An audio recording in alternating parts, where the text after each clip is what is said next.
My intuition is that when we talk about the sin of wrath, we're not just talking about anger. We're talking about excess in the mode of anger. And in particular, we're talking about something that involves the triggering of a whole brain circuit that could put you in a state where you're completely incapable of judging anything anymore. Right? So it's just, in that way, it's just like lust, where you completely lose your head.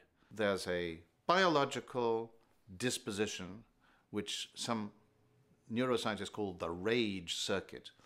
And you can think of this as being sort of launched by certain circumstances in which perhaps some unfairness or bad thing has taken place.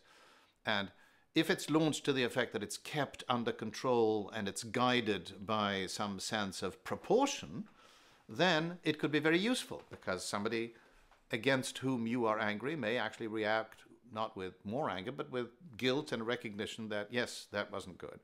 Okay? So it can serve a perfectly good purpose. But I think that we call it the sin of wrath insofar as it goes out of bounds.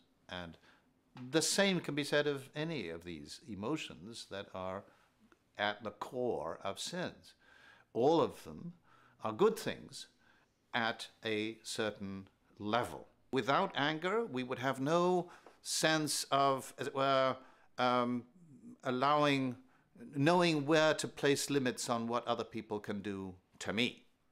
So a certain amount of anger, and this is again something that Aristotle was very clear about. If you're never angry, that's not good. That's not a virtue. The virtue consists in getting angry only when it's appropriate to get angry. Together with guilt and shame, anger is, if you like, one of the three core moral emotions.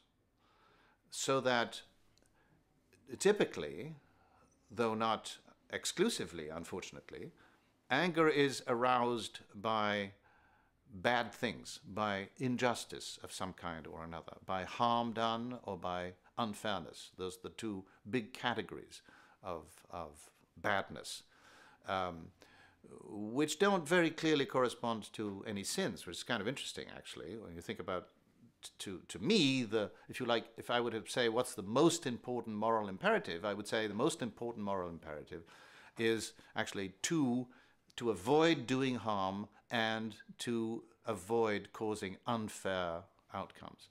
Well, neither of them actually is the name of a sin.